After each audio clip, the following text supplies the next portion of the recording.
Hello and welcome. I'm Michelle Abad and you're watching Rappler Talk. Every March, we celebrate Women's Month, with March 8th as International Women's Day.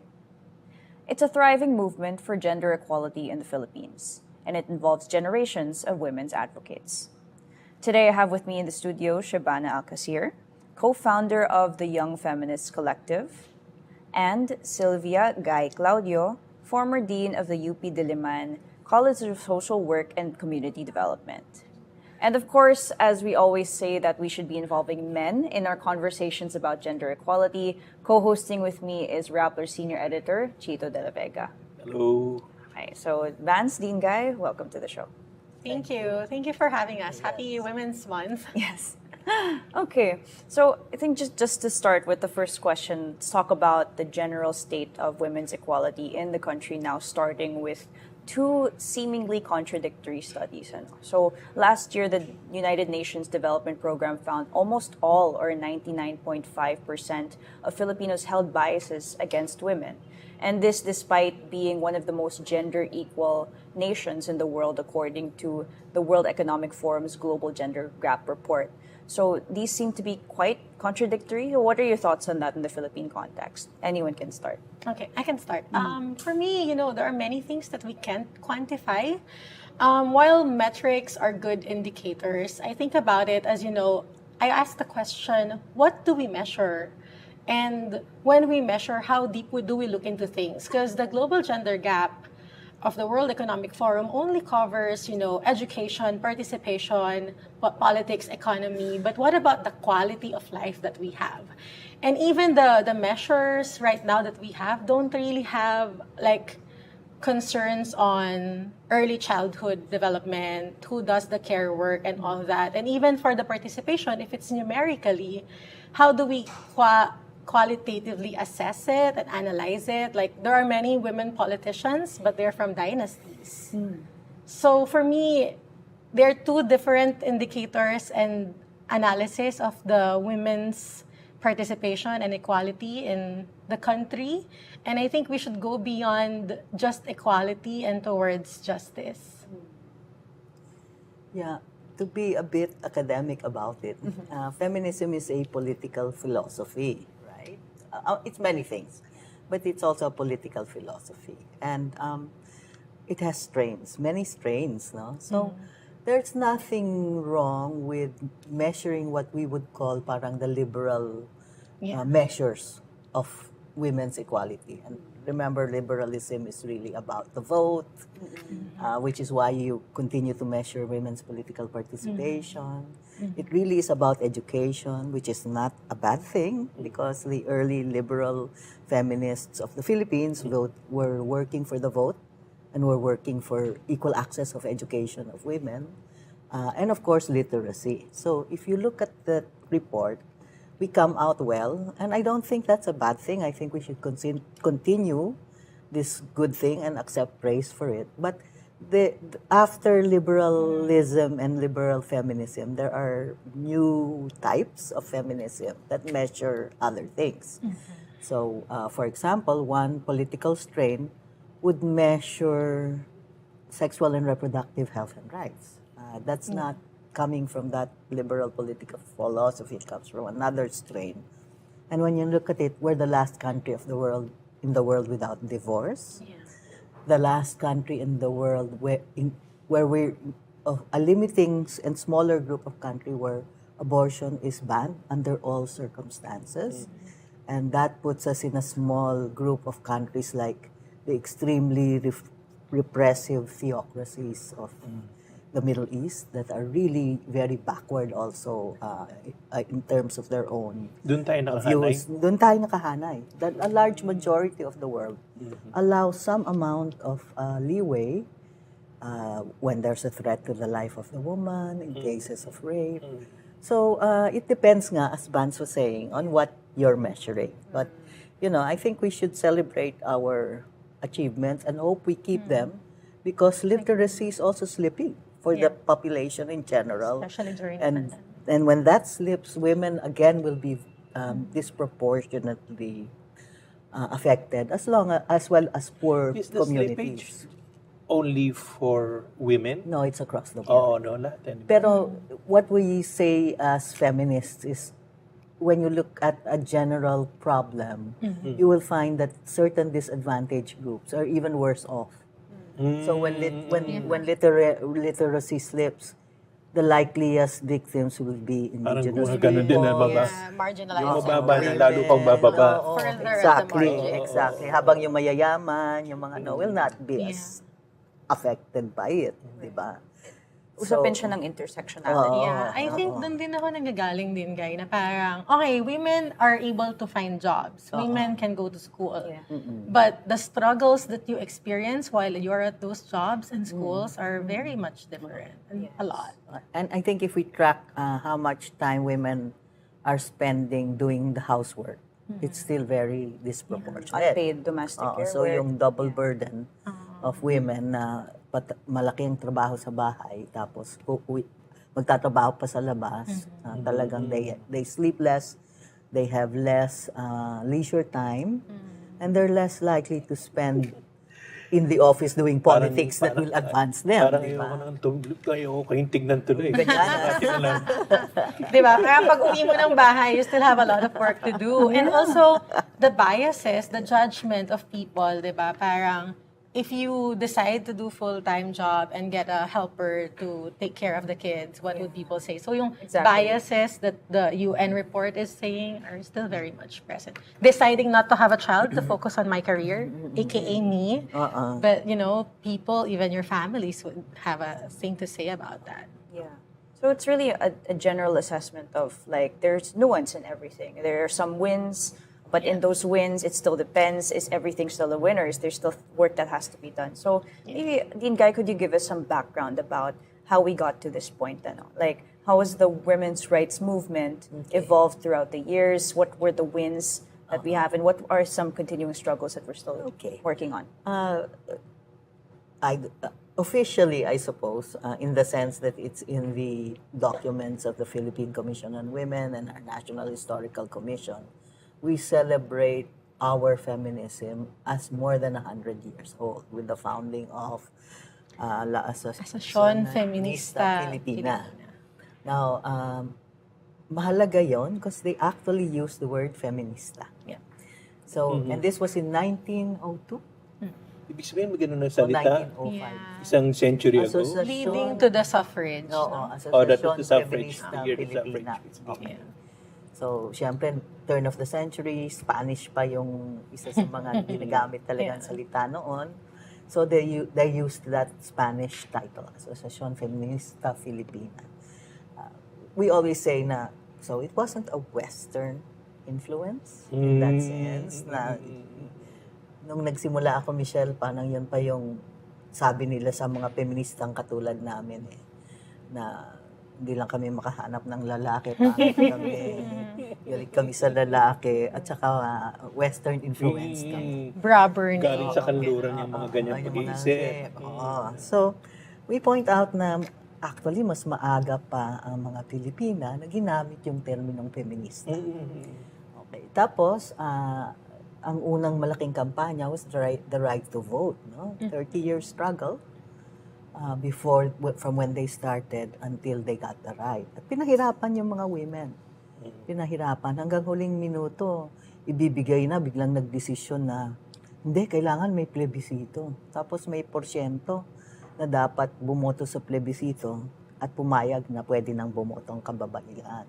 And the women of that generation, I forget the numbers, pero more than the threshold of percentage they were able to achieve.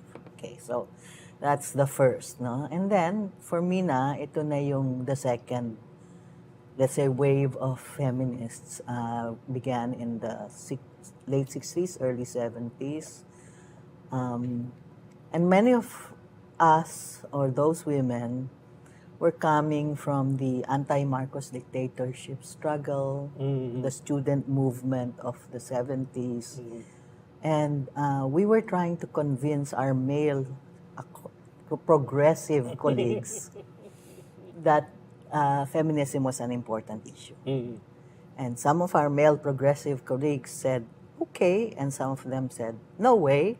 So there were really splits even within the Kahit nandun na progressive. sa progressive, ano, ha? Supposed. Talaga. Class Yan yung mga struggle. supposedly. Oo.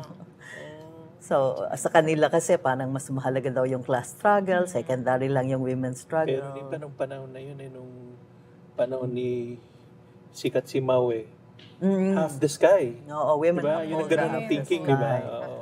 Pero ano yun, women hold up half the sky, but they are supposed to participate in the class revolution. Not And then necessarily. automatically almost or after will you attend to women's issues. So that was an early beginning. And then you began to see mga breakthroughs. May nagpicket dun sa unang beauty contest dito sa Pilipinas ng mga women activists, no? And then, sige na, skip na lang ako kasi masyado mahaba yung It's an entire class. In 1988, I helped establish the first ever crisis center for women violence. At that time, the medical profession, the psychological profession, the psychiatric profession weren't noticing that it was an issue. It was feminists that were screaming, may violence, may violence. So that was 88. Shortly after, we started our 16-year struggle for sexual and reproductive health and rights, yung RH law.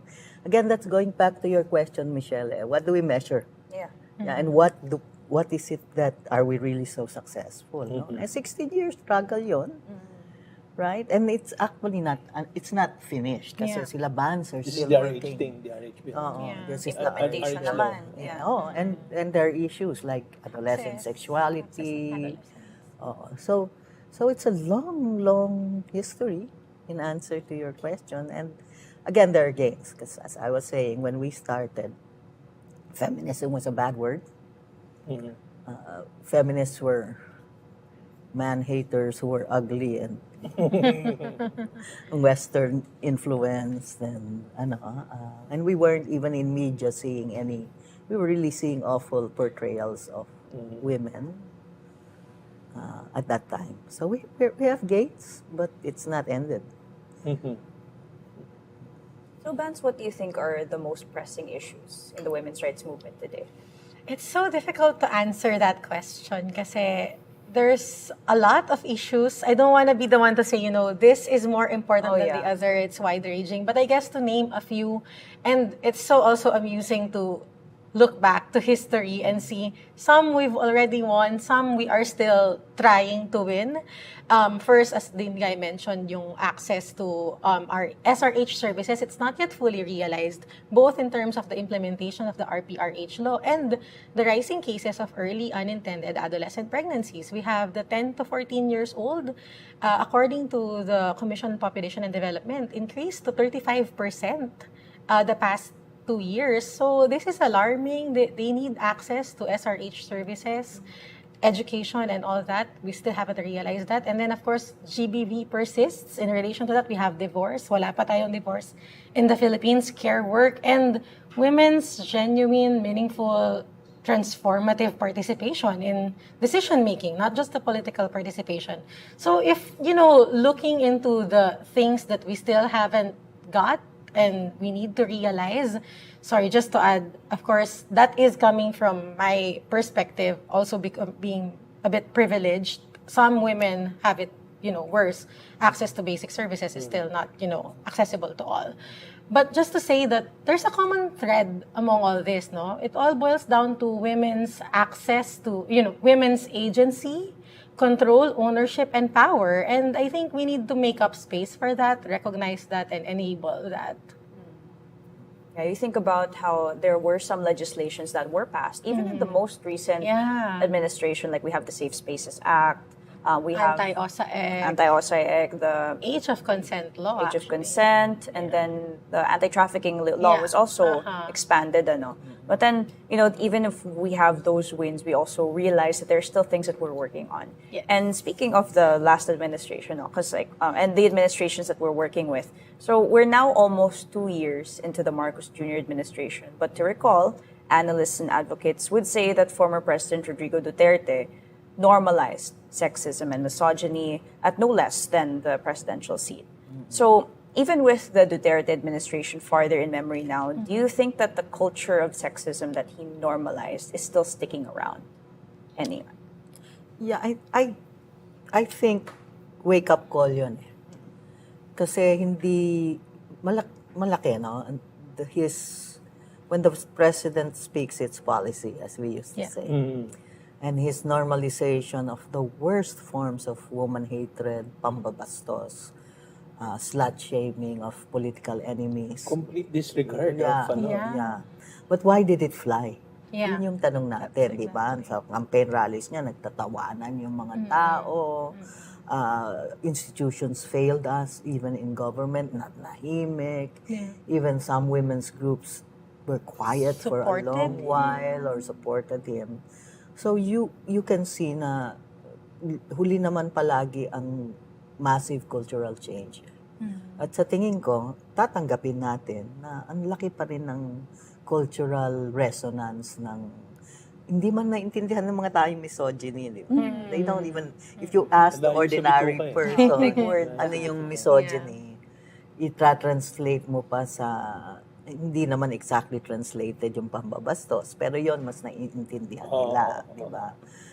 Mas naiintindihan ng konti na dapat pantay ang babae, pero yung pag-intindi na systematic ito eh. Nasa struktura, nasa sistema ng lipunan. Hindi rin makuha ng mga tao. And then, feminism is unique because we're asking people to change themselves. So, that is really a difficult struggle. Kasi, bakit, checking your privilege, di ba? Bakit ako, isang middle class na babae, bakit ko i-give up yung kasambahay ko? Diba? Na woman's issue rin yan. O bakit ang isang lalaki na pinalaki na uuwi ka na lang mula sa trabaho, papahinga ka na habang yung asawa mo nagtatrabaho at yun ay tinitignan ng mga tao. Bakit ka Ewan ko ba, napapahiling lang ako. Nagigilty dito. Mamaya, pag-uusapan natin kung paano yung mga child development experts are encouraging men to do childcare because it helps in the development of children's. Okay? Para ma-encourage pa more mga men. Okay? Pero yung mga ganon, no? Hindi naman pagiltihan eh. Di ba? Kasi lahat naman tayo, we all have our privilege at some point. And good persons will check and try to give up your privilege. Kasi we're longing for a world na walang nakakalamang na hindi tama. Di ba? Pero yun yung malalim na pagbabago that that we're asking people to give up. It's a kind of what we want to call it, social movement, revolution that's different that way because more than a lot of others, we're asking people to change themselves deeply. Sabi mo nga, and sa everything progressive about them. movement nga, hindi rin nagkasundo. And to think, Progressive na yun. And when you ask them to change, you're saying what is right now is not working, it's wrong, di ba? Kaya you're on to change it. And many times they'll say it's working in a certain way for certain people. So, but does that mean what we've achieved is only superficial? Di naman. Malalim naman. Kasi, again, I'll go back to my growing up. There was a time I didn't want to be a girl, not because I'm trans or anything like that, no? But because if you, as a young girl na medyo, believe naman ako sa utak ko tsaka sa sarili ko, lahat ng babae na mapapanood mo sa sine, sa comics, mababasa mo sa maraming libro, ang bobo eh. Tsaka walang alam, tsaka bobo in the crazy sense. Yung, okay, just, how media portrays women. Sinabi na nung bida, huwag kang lalabas sa kwarto, tutukain ka ni Dracula. Lalabas pa rin yung babaeng yun para ma-save siya ng bida, di Hindi ko ba? na kailangan lumayo yung mga komersya na naglalaban laging babae. So who wanted to be a girl, right? Pero now, am I aging myself? There's girl power, di ba? There are so many media icons, both locally and abroad, that show how women can be autonomous, heroic, di ba? So there's changes. I'm going to be pessimistic despite the fact that you brought up how horribly we fared during the Duterte regime. And hindi lang siya yon, siya at yung mass base niya. He was very popular. Dahil walang pumuna eh. Balikan ko lang din, kakasabi pa lang ni Dingay, these are norms, misogyny, sexism in media, in everywhere, in our everyday, And Mitch, you said Duterte normalized misogyny and sexism, and I think that's the key point.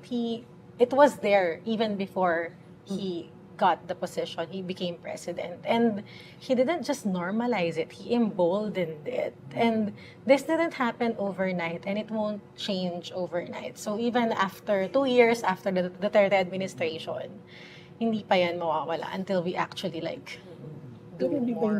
Ako tingin ko, he did not normalize it. He uncovered it na meron pa rin pala.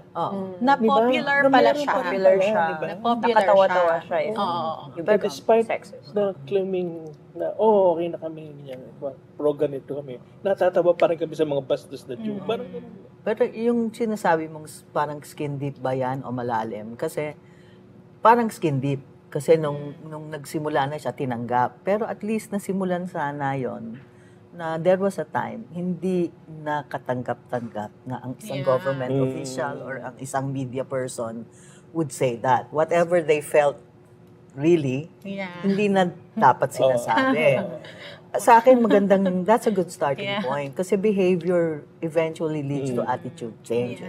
So, what he did was reverse that, and then he normalized it, he deepened it. He really took us back the years, no?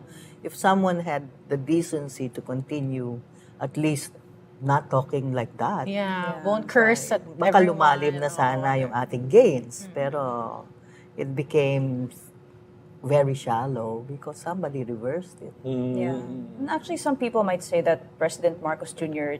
is a feminist kasi parang before Because in the the campaign standard was so bad. I know, exactly. That's true. When you're on the floor, There's nowhere to go. there's nowhere to go. Because I remember in the campaign, before he became president, he expressed openness to divorce. He expressed openness to allowing abortion in extreme cases. So, the standard was so low. So, to hear those types of things coming from the future leader was also parang But then I also wrote something last year about, is that enough, diba? If the president takes pro-women stances, but it also matters if he follows through with them.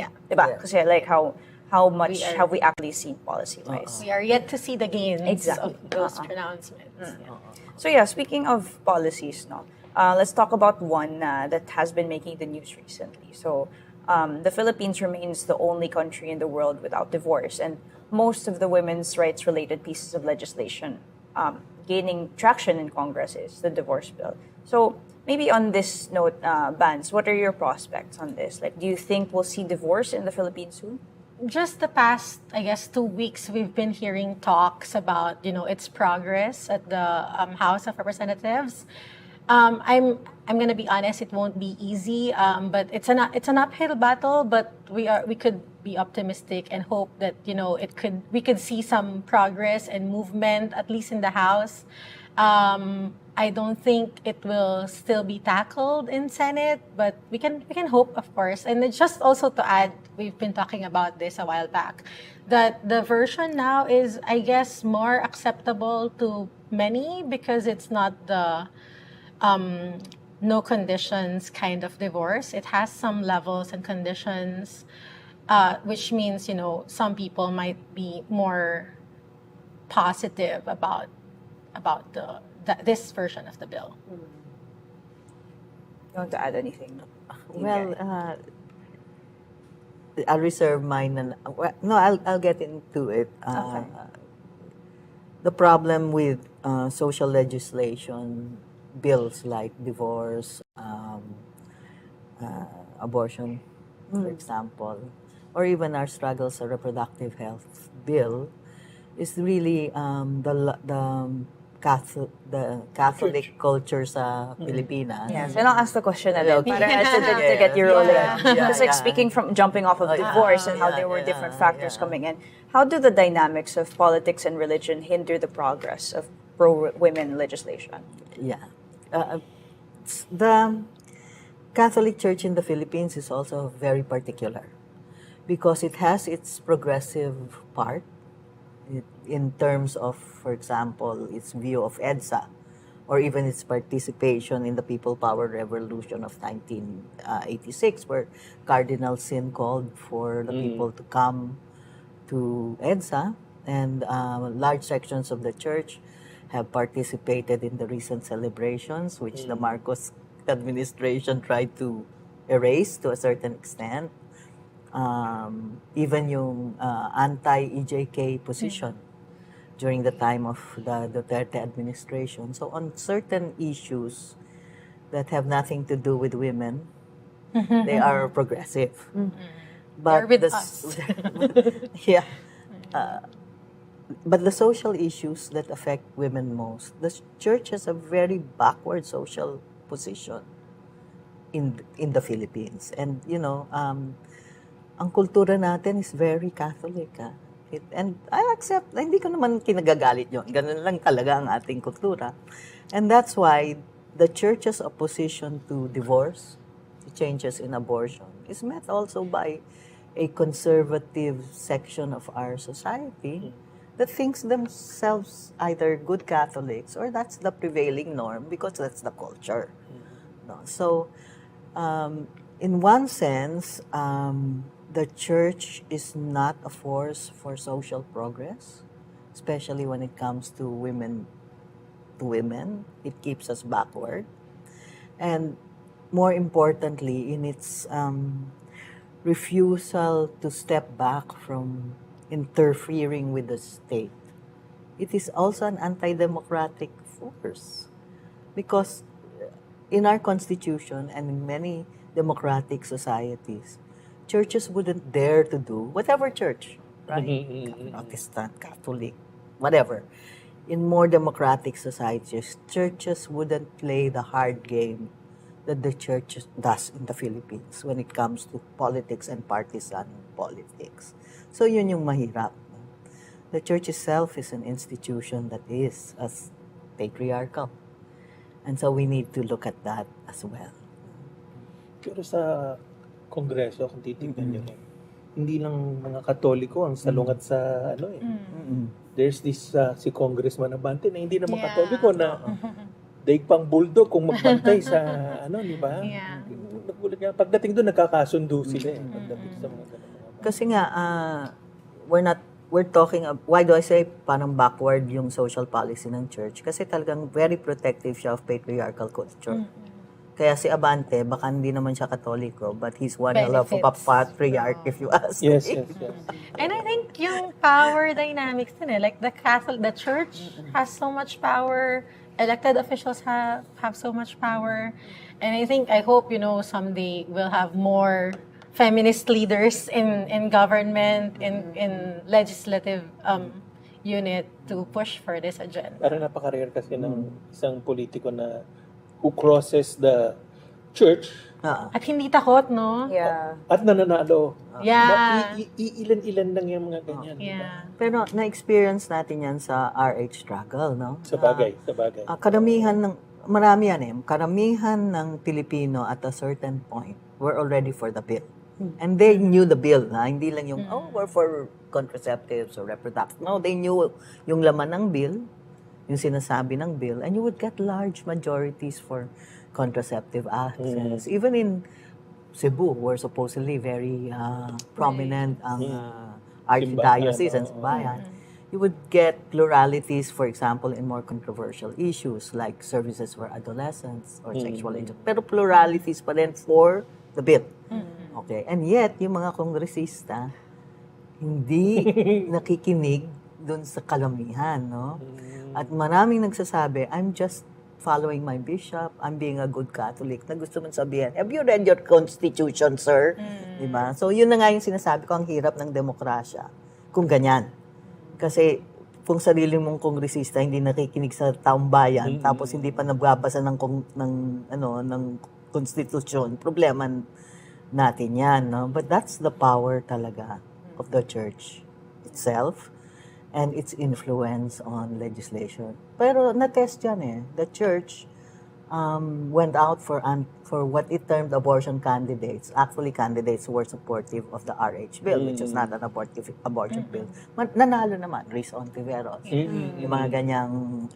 And then former Senator Biazon, the General Biazon, old man, he came in parang last sa Senate during his own run, and he credited the women's movement kasi he was pro-RH for that last rang win, no? And he called himself an honorary woman.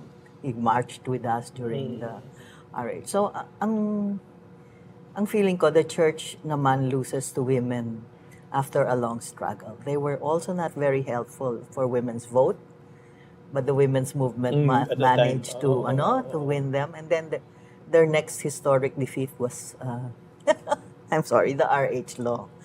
So, tingin ko kung righteous naman, powerful institutions, we can change. It's just matagal.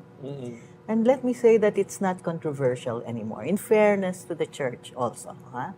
Once it was a law na, they don't seem to be going back to that issue. And they're still making our life difficult in many ways. But there is a growing parang acceptance even among members of the church, the public, which is very much not Catholic still, and the church, some of the members of the church and the hierarchy itself. So, di rin naman sila unchanging. Parang tagal lang na kumbinsihan siguro. Thinking dun is, nandiyan na yan okay na. Hindi kaya gano'n. May mga binabantayan silang hindi pa kasi. And then there are forces within the church who are feminists. So we're looking for them also. Din ganyan yung iniisip ko, baka kailangan natin i-infiltrate. If yun yung position of power and sila talaga yung nakakapag-change, kailangan na silang, baka kailangan nyo nang pumasok sa simbahan. Baka na. Matagal pa ba sila? Ibang mga mother, talaga nakikita nila yung, for example, yung violence against women, which is, ako, one of the reasons why I think I agree na kailangan ng divorce is, kasi nakakita ko ng mga sinasaktan nasasaktan ng mga babae na. So, I don't understand in what world would it be acceptable to stay in a marriage that is abusive. Exactly. Even at the first instance of abuse. Dapat may option ka. Diba? Pero maraming, just going to both topics, maraming through the years ka kung mga nakakausap na madre na either umalis na sa simbahan dahil sa issue na ito. Either yung violence na tinatanggap na tinaayaan ng simbahan at yung mga madre na talagang nagmi-ministry sa communities na nakikita nila yung problema. Sa mga squatters area. Doon mo makikita At many stay in the church because of their real commitment and spirituality, pero they're very conflicted. It's a heavy burden on them psychologically as well. So again, I think the church would probably be helped if it rethinks its position on much of its social issues. Not just to help society and democracy, but also because its own personnel ba ang tawag? Ano ba tawag? Sorry, hindi People ako at the Catholic. church, I don't know. Hindi ako Katoliko. Would probably be helped also in their own ministries if the church was a little bit more kind-hearted towards women. And so we've gone around, from legislation to politics to religion. I just offer to end this interview, I want to bring it back to the communities because I feel like we can assume that achieving gender equality, like you said, even misogyny, it might not be understood by a lot of Filipinos. Achieving gender equality might sound abstract or intimidating to many Filipinos, especially since we're still embedded in a patriarchal society. So what do you think families, communities, and maybe schools do to promote women's rights? I'll start siguro. One, I work for Save the Children Philippines as a technical advisor for gender and ASRH. And one thing that we've been working on is really trying to change the dynamics within the household. Not just in terms of, learning how to be feminist or understanding gender, but having that open communication with your children, the positive parenting and healthy relationships, I think would really help in changing those norms. Because I have so many friends, even I may be included, have a lot of trauma from childhood that made me who I am today. And it's not always for the better, for most people. So the proper guidance at home is very important, raising your children with these values. mainstreaming it into our community, into our schools and institutions. Ako nga, like for the adolescent pregnancy prevention bill, what we're trying to do is have it institutionalized that all service providers must undergo gender training. Kasi yung biases mo as a service provider would affect how would people trust your institution. Gusto niyo ng feminist vision of utopia? Sige, I think tama si Vance, no?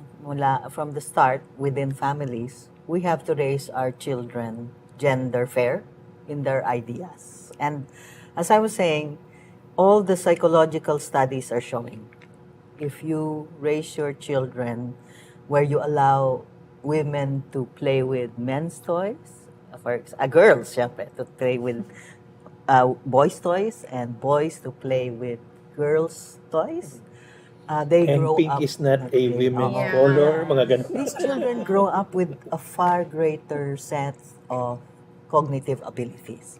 Kasi iba yung tinuturo ng boys' toys. Halimbawa, if you have a doll, you'll talk to the doll.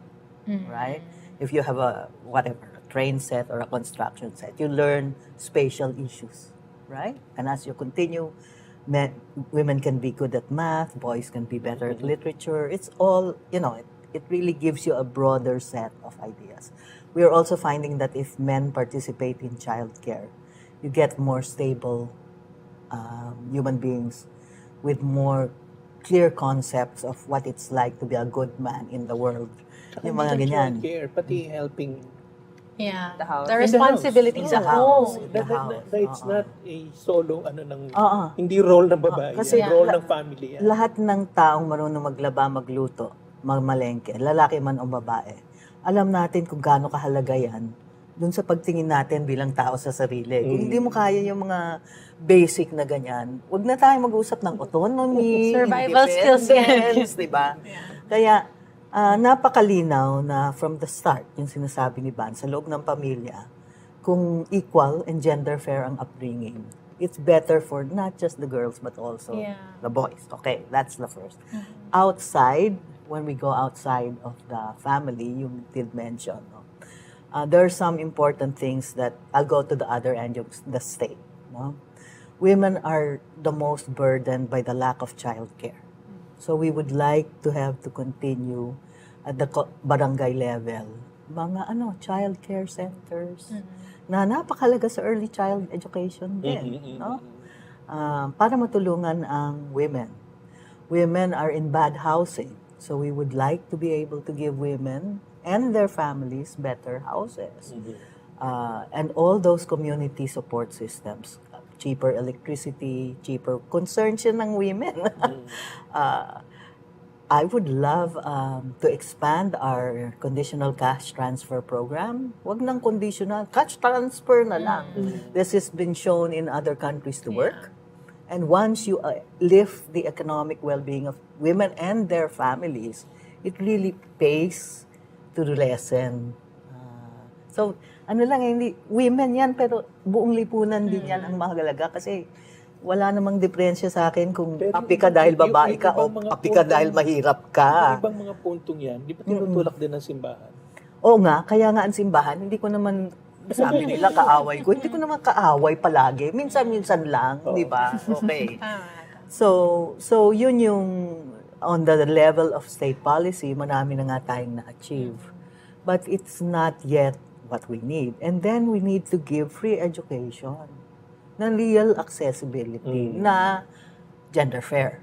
Okay? Kasi central to the economic well-being of the nation, the well-being of the family, women and all. Pero women are going to be differentially uplifted with universal education.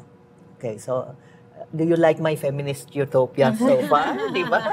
Okay, so yun yung tinatanong. And then, as we said, we call on the church to think deeply about its own ministries. Because if you listen to the women friends of ours in Ateneo, they have put forward panahon-panong reproductive health that the church can view its social parameters, its social ministries very differently. But still within the tradition and what the Bible and the other, what do you call it? Parang books of the church. Marami namang interpretations na pwede ang simbahan para i-accommodate na ang women, no?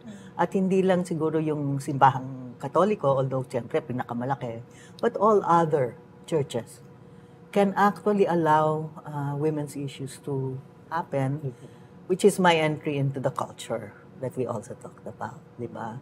Media organizations like Rappler, thank you Rappler, but all other media organizations, films, movies must continue the effort that we're beginning to see in many enlightened content makers. Na bigyan naman talaga ng mas magandang portrayals ang women. And then of course, Chief, across all these things I think we end violence against women. It's an issue na wala namang pumapayag na pwedeng bugbugin yung babae at iba. Si Duterte lang yun, pero napaka-fluke niya talaga. Okay, but I think one of our main issues is let's put a lot of resources into ending that.